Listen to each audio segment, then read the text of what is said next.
in Young Hero news. Oh, is this gonna be a wholesome one? Yeah. Okay. I like this. Okay. Submitted by Walkers of White. Oh, it's coming in 1 month. 1 month.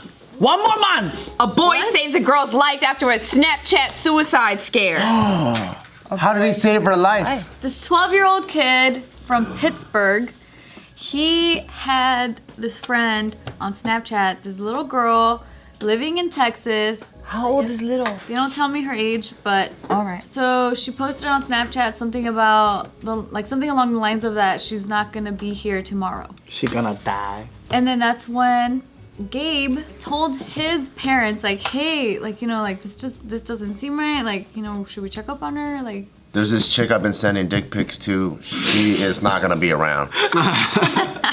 Mom, I think this is serious. Well, so then the parents were like, oh, don't worry about it. Like, you know, it's probably, she just probably wants some attention and whatever. It's nothing really serious. So his parents told him to not worry about it. But something just didn't feel right for him, so he big senses said, nope. Yeah, something's not right. He's 12. Okay, so then... Exactly. 12 is when it starts happening. No, I don't want to think about that. Isaac's 11. Okay. So then he contacted the suicide prevention hotline, and then they told him to contact the sheriff's office near her home, and so he did. And then that's when they did a wellness check on the girl and said, like, hey, this is real, but so thank you so much for saying something, because luckily now she's okay. And so Why? Because they went to the house and then they found something? And they broke down the door? They didn't go into details. They were just saying that it was a real, like, suicide scare, and that luckily he said something because then this led to him saving her life. So they didn't know exactly how, but they knew it was for sure. Kids at the age of 12 are thinking about killing themselves? Yeah, dude. Especially chicks. Social media has brought up the suicide rate and depression rate like crazy. That's why people thought I was crazy, Like dude. crazy. You know what? I refuse to have my kids on social media. This is for kids. This is Not just social media though, like everybody, adults and children, because of social media and this powerful tool, there's been a spike in sadness. Yeah. All over the world. It's that fucking comparison game, dude. When you live in your own world, you only have a small group of people to compare yourselves to. So like, it's just so, I feel sad for kids because we were experiencing it already during our generation, right? So we had MySpace, we had all this other shit. Yeah. It was already like that a little bit. Yeah. Now it's 10 times worse. Fuck that shit. The only person you have to compare yourself to is your father, and you ain't shit. And you know, the only way we would get bad news is through the news. If we decided to turn on the TV, right? But like, this will be the same equivalent if we were talking to our friends on like the phone and all of a sudden there's a bad news advertisement. Because if you're on Twitter, if you're on Instagram, if you're on Facebook, anywhere you're at, every fucking day, something across your feed will be like something bad shit happened. Yep. Dude, I used to read the Twitter news tab all the time because that shit is spicy. They update it all the time. Oh, could But like, but for real though. But then I ended up deleting the Twitter app for a while because every day they would try to get you with the saddest news and be like, 72-year-old woman decapitates herself in public, and I'm like, girl, I recently had to tweet out because so you guys send me a lot of articles in my Twitter and on Instagram. You guys DM me a lot of stuff. And it's always the saddest things, like the most tragic things ever. And I'm like, guys, please, my heart can't take this. Yeah. Like, just submit it to the JKNews submission sheet. Like, send me some happier, lighter stuff. But you know what too? That's so like human nature. We remember threatening, dangerous things more than we remember happier things. We're inherently more negative. It takes a lot of work to be more positive, and the reason for that is because it's a survival mechanism. If like this is scary, this is dangerous, you're more attracted to it because you want to remember so you don't get into that situation or whatever, right? So the news and just media is just reacting toward people that they're just reacting to the attention.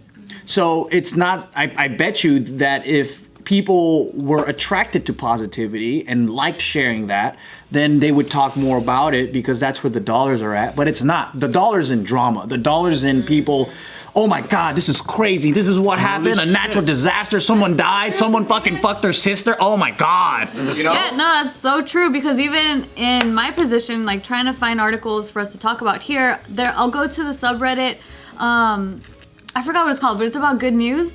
And I'm always trying to find something positive. I'm like, damn, this just doesn't work. Like, we wouldn't really be able to talk a lot about it. It's, you know, but like, I really hope that like just the human mindset starts to shift, because like we've noticed that like after Columbine, after the news reported on that for, you know, months, there was a surge of school shootings. It fucking happened again last year. And so people had to come out and say like, hey, this is the media's fault, because y'all keep like naming names and you keep making these things public. They make them infamous. You want the clicks. And so they're literally trading human lives for clicks. And then they're blaming guns, and then they're blaming parents, and they're blaming, it's like, well, you give these people, you know, fame. Yeah. I was so sad when that MIT kid, or no, was it Virginia Tech kid was Korean? I was like, fuck, man, why Korean, dude? This fool was fucking with the axe and shit. I was so upset. God, why you gotta be such a nerd, bro? Fool's like,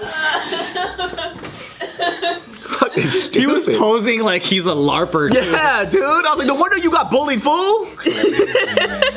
Yeah. But yeah, so the sheriff's office, they sent Gabe a letter and then some patches that I showed you guys, and then a little like coin thing. That's pretty And cool. so he's like really happy about this, obviously, but then he wants to work in law enforcement when he's older, so then this all like it means a lot to him. Oh, that's awesome. So and then the parents are obviously really proud of him, and they said, man, I'm so glad he didn't listen to us. Like, I'm glad that he actually went ahead and pursued it. My personal like theory of why people are depressed and sad and stuff like that too is reading has much more of a psychological effect than someone telling you something. So for example, like if I were to tell you, oh, this is what happened, like drama, there was a car accident down the street, oh my God, right? But that's me telling you. When you read it, that's you telling yourself. So when you read, that's your voice, that's your inner voice. So when you read negative comments, when you read people talking shit, when you read all these things, you're actually saying that to yourself. So if you say, you are such a fucking piece of shit, you look like this, whatever, then your mind starts believing it because you're saying those things to yourself in your own words. Yeah. We're so simple-minded. Right. So your brain doesn't know that, like, is that your inner voice saying it, or you're reading what someone else said? Winnie the Pooh, man. That's why you gotta read that shit all the time. Makes you feel fucking You need good. balance. Yeah. You know, this was like something I read about like forever ago, and I kind of drew my own conclusion on it, but I was reading about how people in like small villages, or even people back in like, you know, like 1600s, 1700s, in like foreign countries and stuff, there wasn't a lot of depression, and there wasn't a lot of like suicide.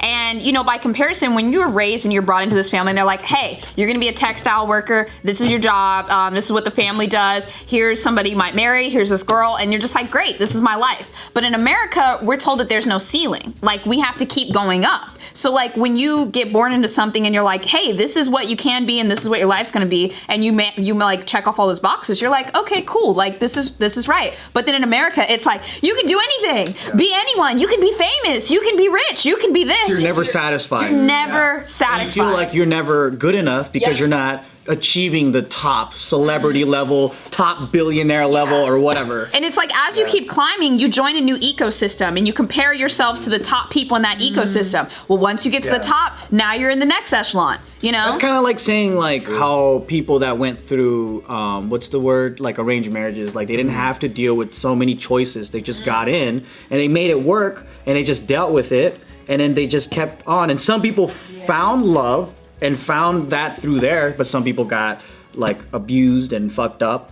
And it's like, but it's like, how do you know which is better? Like, what's the better method? Freedom or, you know, being controlled and told what to do? I don't know. Ignorance is bliss, but I'm glad that I know more. But then when you know more, you get sadder. Yeah. Some of you guys just have to be addicted to failure, dude. That's my fucking goal, dude. Addicted to failure? I like failing. It feels good. It's okay. I don't think people are okay with failing.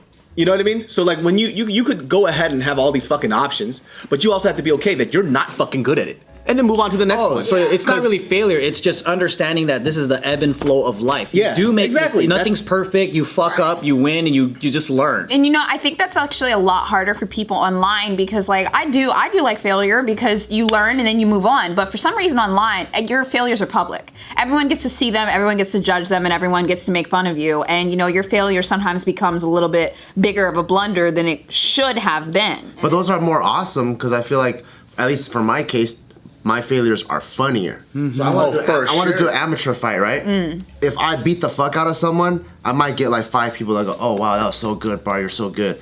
But if I got knocked the fuck out and I post that, people are gonna laugh like crazy, and I brought so much joy into the world, I'll probably get even more popular. That's true. Right? If people embrace their failures, Yeah, though. Right, but a lot of people take themselves seriously. Yeah. Like we kind of, it works with who we are, right? Yeah, People yeah. expect us to be clowns and shit like that. Yeah. But there's a lot of people who don't want to be a clown. They want to be cool guy. They want to be, they want to your be taken life sucks, you seriously. loser. The more you take yourself seriously, I think the harder it becomes to live. Yeah. You know what a good example of this is? Fire Festival. We all got together. We made fun of these motherfuckers. You're like, you scummy motherfuckers, like blah, blah, blah. And then they came through and they were like, yeah, you know what? I think we're going to do Fire Festival too.